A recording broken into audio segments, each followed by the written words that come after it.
우리는 창세기 22장의 사건을 하나의 내러티브로 이렇게 쭉 읽어왔습니다. 메시지는 텍스트를 읽는 그 독자의 몫이지만, 그 메시지를 해석하는 것은 독자의 몫이지만, 정확한 메시지를 위해서는 이 텍스트가 무엇을 의도하는지를 따라 읽어야 됩니다. 히브리서 11장 같은 경우는 구약에 있는 사건들을 믿음이라는 주제, 믿음이라는 시각으로 전체를 이렇게 해석한 것이죠. 그래서 11장 17절에서 19절까지는 특별히 창세기 22장에서 아브라함이 이삭을 모리아산으로 번제로 드리기 위해 데리고 올라가는 그 장면을 이제 믿음이라는 시각에서 해석한 내용입니다. 17절을 보면 아브라함은 시험 받을 때 믿음으로 이삭을 드렸으니 그는 약속을 받은 자로 돼 그 외아들을 드렸느니라, 이렇게 되어 있습니다. 믿음으로, 그러니까 처음에 등장하는 단어가 믿음으로 아브라함은 시험을 받는 동안, 그러니까 시험을 받는 동안이라는 어떤 현재 분사가 쓰이고 있고, 이삭을 드렸다. 그리고 그는 약속으로 받은 그 외아들을 드리고 있다. 그 본문 해석에는 드렸느니라, 드렸으니 두 번 다 과거로 나오지만 원문에서는 이삭을 드렸다, 뒤에는 이삭을 그 외아들을 드리고 있다. 그러니까 현재형으로 이렇게 쓰고 있어요. 그리고 시험을 받을 때에라는 것도 이제 현재 분사로 어떤 지금 현재 진행하는 그런 이제 표현을 쓰고 있는 것이죠.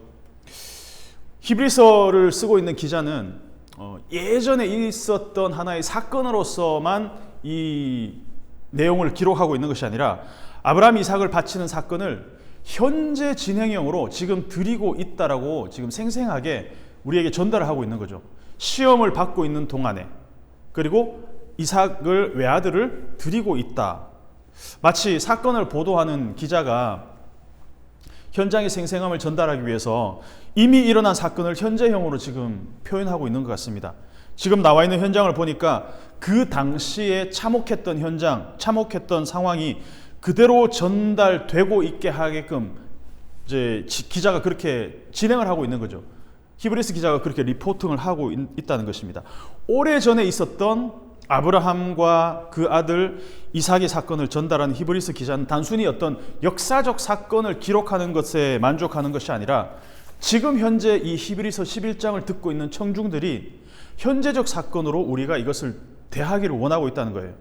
아브라함은 이삭을 드렸습니다. 하지만 이 사건은 지금 우리 현실 세계에서도 우리에 의해서 드려지고 있는 진행형의 사건이라는 것을 우리에게 지금 어필하고 있다는 것이죠. 아브라함이 시험을 받았습니다. 그런데 이 시험은 지금도 우리의 현실에서 일어나고 있는 시험이라는 것을 지금 우리에게 생생한 경험으로 보여주고 있다는 거죠. 아브라함이 자기 외아들을 바치는 사건은 한 번 일어났던 사건이지만 이 이야기를 계속해서 읽고 있는 청중들은 남의 이야기 읽듯이 이 이야기를 지금 접할 수가 없다라는 것이죠. 창세기 22장에서 아브라함이 이삭을 데리고 나귀 위에다가 번제에 쓸 나무를 실어서 올라가는 사건은 한 번 일어난 사건이지만, 어쩌면 시대를 걸쳐서 히브리서 11장을 읽고 있는 많은 사람들은 이와 유사한 인생의 경험들을 하고 있다는 것을 우리 볼 수 있죠. 참혹한 사건을 겪은 사람들도 어쩌면 그 후유증과 트라우마로 고생하는 경우가 많이 있습니다. 왜냐하면 과거의 한 사건이 현재까지 영향을 미치고 있기 때문입니다.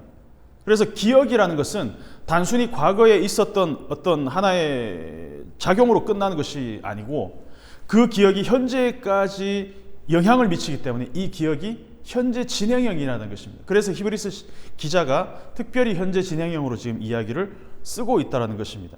18절을 보면 원어적인 표현으로, 원어적인 의미로 해석을 하면 그에게 말해졌다. 아브라함에게 이미 말해졌다. 말씀이 아브라함에게 임해졌다. 그 안에서, 이삭 안에서, 그러니까 이삭 안에서만 너에게 어떤 씨로 불려질 것이다. 그러니까 이삭 안에서만 하나님의 그 약속의 자손이 이어질 것이다라는 이야기를 하고 있다는 것이죠. 그러니까 사건의 순서는 18절이 먼저예요. 11장 18절이 먼저고 17절은 그 뒤에 일어난 거예요. 그런데 이 사건의 순서를 재구성하는 데 있어서 사건의 순서를 바꿨습니다. 아브라함이 100세가 넘어서 이삭을 드리는 장면이 17절에 나오고 18절에서 나오는 내용은 아브라함이 이미 이전에 하나님이 아브라함에게 하셨던 내용을 회상하는 장면입니다. 그러니까 17절도 18절도 모두 과거에 일어났던 사건이지만 나중에 일어난 어떤 이 충격적인 사건을 먼저 피력하고 먼저 쓴 다음에 그 다음 절에 사실은 하나님이 아브라함에게 이런 말씀을 하셨다라는 기록을 지금 하고 있다는 거예요. 그래서 성경은 어떤 경전으로만 읽을 것이 아니라 우리 현대 문학보다도 훨씬 더 굉장히 탁월한 문학적 감각을 갖고 있다는 것을 인지하고 읽으면 훨씬 더 풍부하게 성경의 메시지를 우리가 얻을 수 있다는 거죠. 이미 아브라함에게 하나님의 말씀이 전해졌는데 그 내용은 오직 이삭만이 아브라함의 씨앗이 될 것이다라는 말씀이었다는 거예요. 근데 그 앞에 사건이 먼저 기록되고 있어요. 여기서 대부분의 사람들이 겪는 딜레마가 아브라함에게 발생하고 있습니다.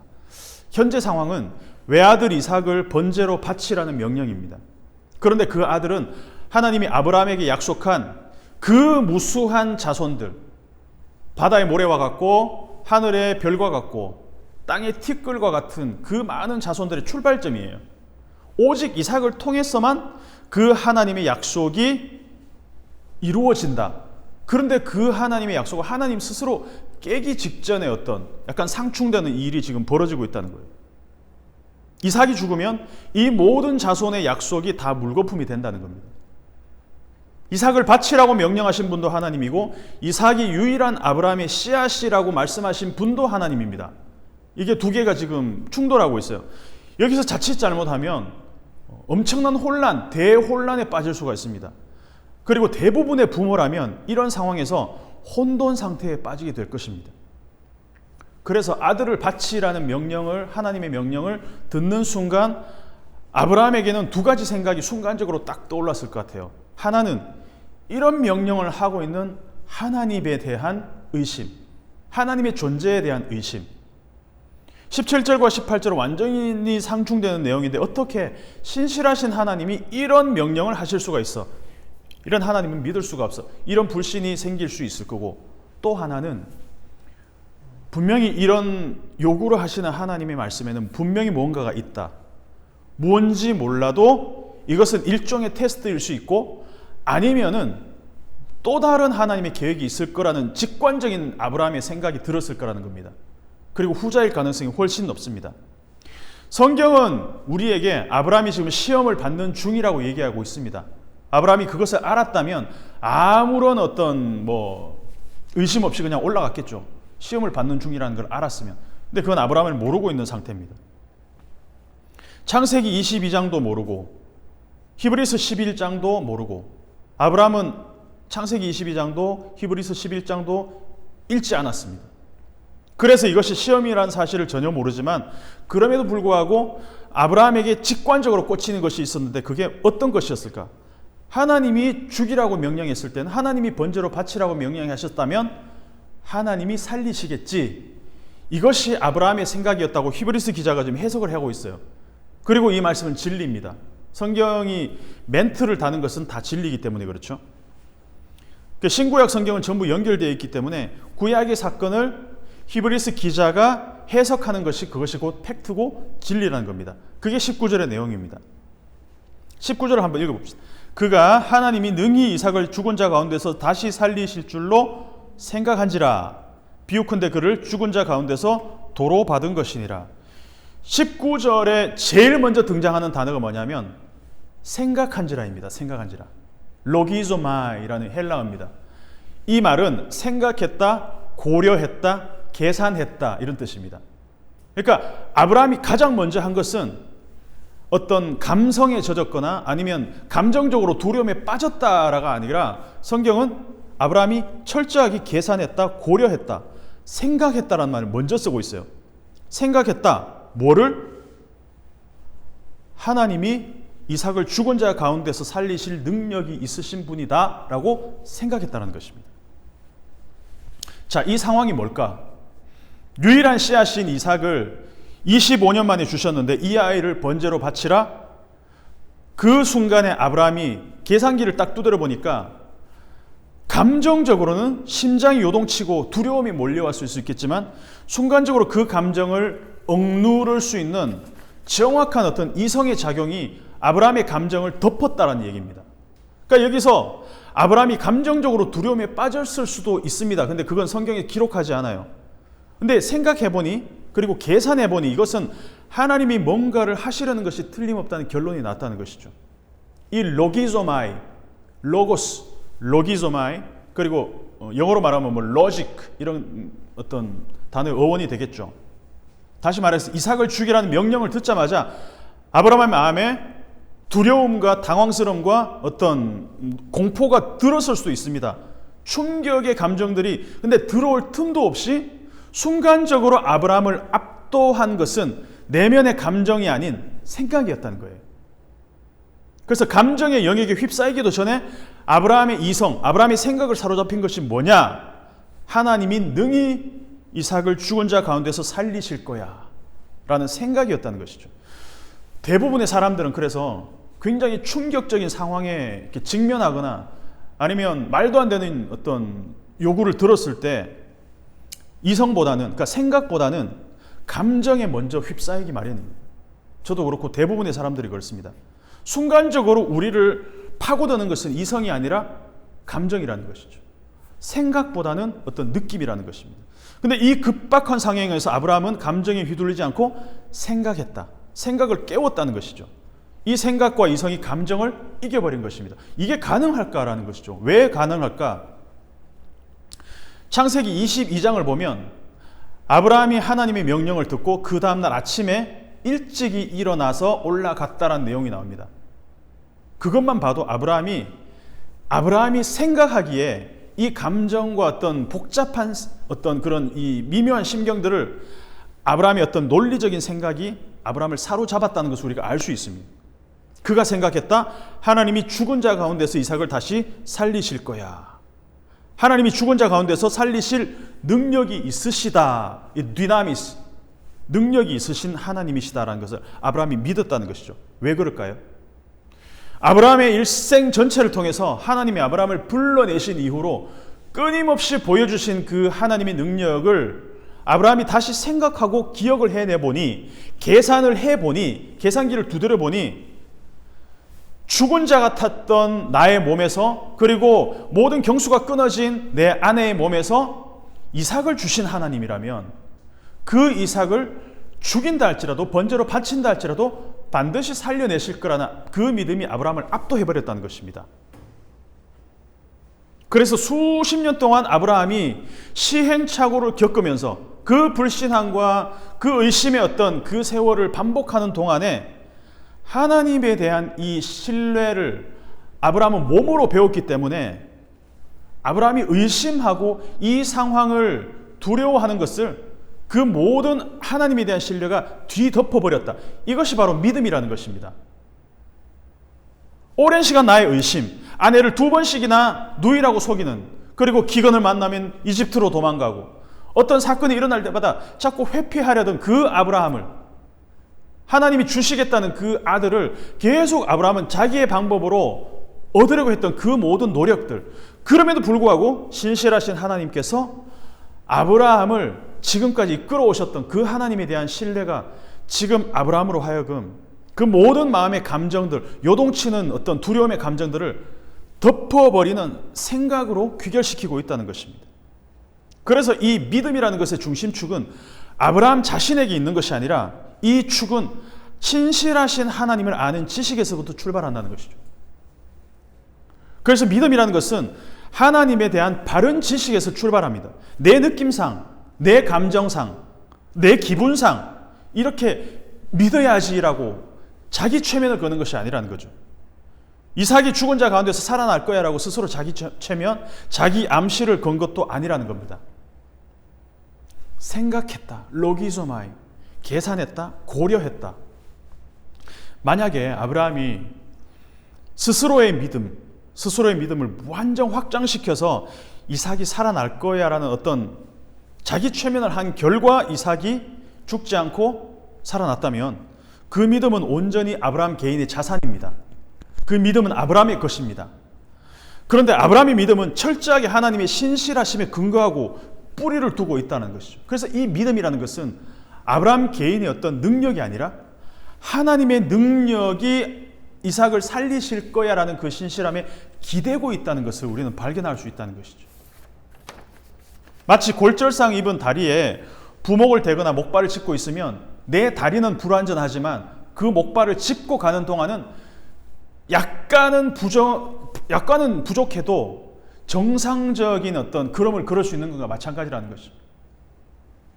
우리가 믿음을 개인의 자산이라고 생각하면 이 믿음을 강하게 해달라고, 더 센 믿음, 더 강한 믿음을 달라고 계속해서 불안의 어떤 의심의 어떤 그런 베이스를 두고 기도할 수밖에 없습니다. 근데 그렇게 기도할수록 더 믿음은 확고해지지 않고 흔들릴 수밖에 없습니다. 이런 믿음은 하나님의 신실하심에 대한 신뢰가 없으면은 결국 자기 암시고 자기 최면입니다. 과정부터 결론까지 다 정해놓고 이렇게 해주실 줄 믿습니다라고 계속 하나님을 컨트롤하고 만약에 그 결과대로 이루어지지 않았을 때 삐지고 돌아서고 자기 연민에 빠지고 믿음이 아닌 것이죠. 망상이고 또는 자기 최면밖에 될 수가 없다는 것입니다. 제가 아주 어릴 때 저희 엄마가 눈다래끼 난 저를 이렇게 안고 눈다래끼를 없애줄게 이렇게 말하면서 준비해온 콩을, 너무 어릴 때였는데 그 장면이 너무 기억이 납니다. 5살도 되기 전이었던 것 같아요. 엄마가 콩을 하나씩 물에 던지면서 다래끼 없앤다 이러면서 눈을 이렇게 만지면서 그 콩을 던지는데 저는 그때 그게 사실로 믿었습니다. 지금 생각하면 말도 안 되는 얘기지만 근데 놀랍게도 다래끼가 나왔어요. 약을 먹고 나왔는지 어떻게 해서 나왔는지 모르겠지만 엄마가 아들을 속이려는 의도가 아니었겠죠. 아들과 게임을 하는 거죠. 놀이를 하는 거죠. 그런데 지금 생각하면 말도 안 되는 얘기지만 그때는 그냥 아무 의심 없이 그냥 믿었어요. 엄마라는 존재의 그 믿음이 흔들리지가 않았기 때문에. 근데 그 기억에 왜곡이 있을 수 있겠지만 어떻게 그 기억이 아직까지 있는지 모르겠어요. 미스테리한 얘기긴 하지만 지금은 그렇게 한다면 믿지 않겠죠. 머리가 컸기 때문에. 근데 그걸 저는 철저하게 믿었다는 거죠. 아브라함의 아들 이삭은 죽지 않았습니다. 결과적으로는. 왜냐하면 하나님이 이삭 대신에 순양을 미리 준비하셨기 때문입니다. 이삭이 죽지 않고 아브라함도 무사히 시험을 통과했습니다. 해피엔딩으로 끝났습니다. 그래서 히브리서 11장 19절에 이것은 비유다. 비유컨대 그를 죽은 자 가운데서 도로 받은 것이니라. 사실은 죽지는 않았지만 죽은 자 가운데서 도로 받은 것과 같다라고 지금 비유로 설명을 하고 있습니다. 그런데 실제로 역사 가운데서 정말 죽고 그 죽은 자 가운데서 외아들을 도로 받은 사건이, 이 창세기 22장과 같은 이런 사건이 실제로 있었습니다. 2000년 전에 예루살렘의 한 해골 언덕에서 그 사건이 일어났습니다.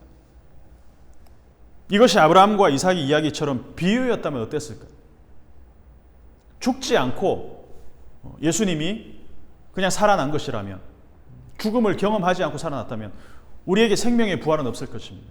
왜냐하면 예수님 스스로 첫 번째 죽음의 그 씨앗, 그리고 부활의 씨앗이 되셨기 때문에 우리가 그 부활의 생명을 실제로 우리 안에서 우리는 누리고 살아간다는 것입니다.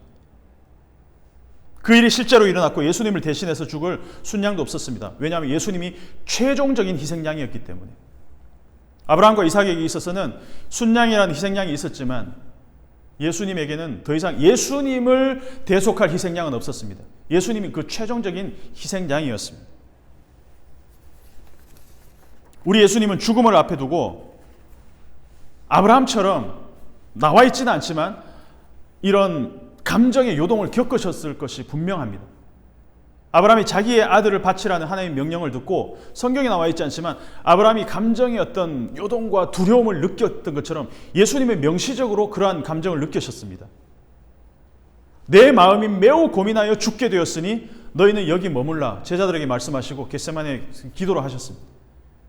예전에는 이 구절을 보면서 예수님 정도면 그냥 덤덤하게 십자가를 받으시고 이렇게 하셔야 되는 거 아닌가? 약간은 좀 의아해하기도 하고 실망도 했습니다. 예전에는. 특별히 이 구절이죠. 내 아버지여, 만일 할만하시거든 이 잔을 내게서 지나가게 하옵소서. 약간 좀 약한 모습 아닌가? 예수님이라면.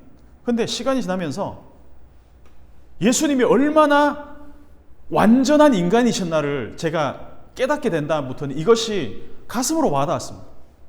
완전한 하나님이시지만 예수님 완전한 인간, 두려움, 죽음의 공포 앞에서 두려움에 떠는 한 인간이셨다는 것을 우리에게 보여주고 있다는 것입니다. 특별히 하나님과 단절되는 그 무덤에서의 시간이 얼마나 두려웠을까라는 것이죠. 그 죽음 자체에 대한 두려움도 있었겠지만, 그런데 이 말씀을 하신자마자 예수님은 아브라함이 생각했다라고 했던 그 로기조마이, 고려했다, 계산했다는 것처럼 예수님도 그 즉시 예수님의 이 두려움, 내가 매우 고민하여 죽게 되었다라는 이 예수님의 심정 가운데서도 이 잔을 내게서 지나가게 하시옵소서라고 했던 그 예수님의 두려운 감정 가운데서도 예수님은 생각하셨던 것 같습니다. 아버지께서 나를 살리실 거야 라고 아브라함이 생각했던 것처럼 예수님의 그 생각을 하셨을 거라는 것이죠. 그래서 그 말씀을 하시고 곧바로 뭐라고 기도를 바꾸십니까? 그러나 나의 원대로 마시옵고 아버지의 원대로 하옵소서. 이 감정의 요동, 아브라함에게 있었던 그 감정의 요동을 뒤집을 수 있었던 그 생각, 아브라함이 이상을 바치라는 명령, 죽음에 향해서 가라는 명령을 들었을 때 그 감정 상태는 성경에 생략되었지만 우리는 충분히 상상해 볼 수 있습니다. 요동치는 감정을 뒤엎은 것은 하나님에 대한 완전한 신뢰의 그 생각이었다는 것입니다. 그리고 그 기도를 예수님도 하셨고 예수님이 그 잔을 받으셨다는 것입니다. 나의 원대로 마시옵고 아버지의 원대로 하옵소서. 부활주일입니다. 우리 주님은 죽음의 한가운데 무덤 안으로 들어가셨지만 아버지에 대한 완전한 신뢰가 있으셨습니다. 내 아버지께서 나를 다시 살리실 것이라는 그 완전한 신뢰, 그 완전한 믿음을 아브라함을 통해서 우리에게 희미하게 보여주셨고 예수님을 통해서 우리에게 분명하게 보여주셨습니다. 그래서 우리도 시험 받는 동안에 우리에게 요청되는 그 많은 드려져야 될 것들, 그리고 내어놓아야 될 것들, 아브라함의 이야기를 통해서, 그리고 예수님의 십자가 이야기를 통해서 현재적으로 지금 우리에게 히브리서 기자가 생생하게 들려주고 있는 이유가 있다는 것입니다.